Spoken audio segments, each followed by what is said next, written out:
The first question you tend to get asked when you meet someone at a party is, "So what do you do?"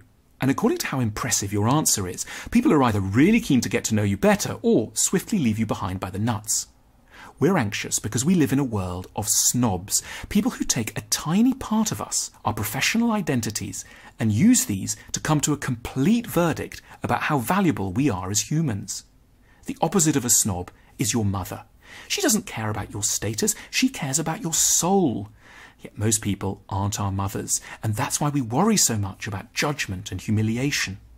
It's said we live in materialistic times, but it's more poignant than that. We live in times where emotional rewards have been pegged to the acquisition of material things.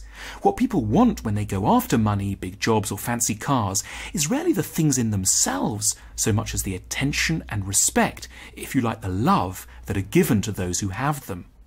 Next time you see a guy driving by in a Ferrari, don't think it's someone unusually greedy. Think it's someone with a particularly intense vulnerability and need for love. We're also anxious because we're constantly told that we could become anything. We hear it from our earliest days. It should be great that there's so much opportunity in the modern world. But what if we fail in such a world? What if you don't manage to get to the top when there was said to be every chance? The self-help shelves of bookstores are filled with two kinds of books that capture the modern anxious condition. The first have titles like How to Make It Big in 15 Minutes or Be an Overnight Millionaire. The second have titles like How to Cope with Low Self-Esteem. The two genres are related, a society that tells people they could have everything, but where in fact only a tiny minority can, will end up with a lot of dissatisfaction and grief. There's a related problem. Our societies are to a large extent deemed to be fair. Back in the olden days, you knew the system was totally rigged. It wasn't your fault if you were a peasant, and not to your credit if you were the lord. But now we're told our societies are meritocracies, places where the rewards go to those who really merit them, the hard-working, clever among us. It sounds lovely, but there's a nasty sting in the tail. If you really believe in a society where those at the top deserve to get there, that has to mean that those at the bottom deserve to be there too. Meritocracies make poverty seem not just unpleasant, but also somehow deserved. In medieval England, people used to call the poor unfortunates, literally people who had not been blessed by the goddess of fortune. Nowadays, especially in the United States, where meritocracy is big, they call them, rather tellingly, losers.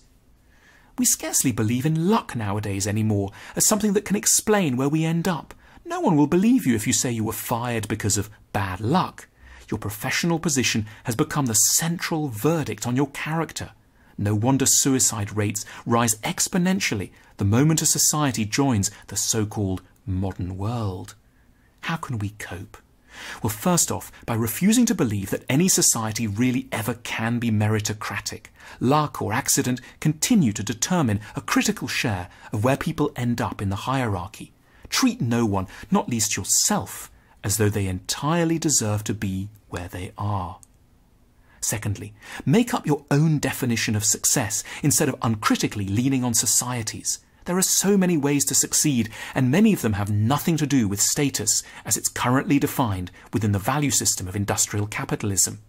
Those who succeed at making money rarely succeed at empathy or family life.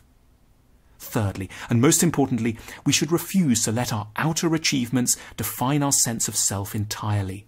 There remain so many vital sides of us that will never appear on our business cards, that don't stand a chance of being captured by that maddeningly blunt and unimaginative question. So, what do you do?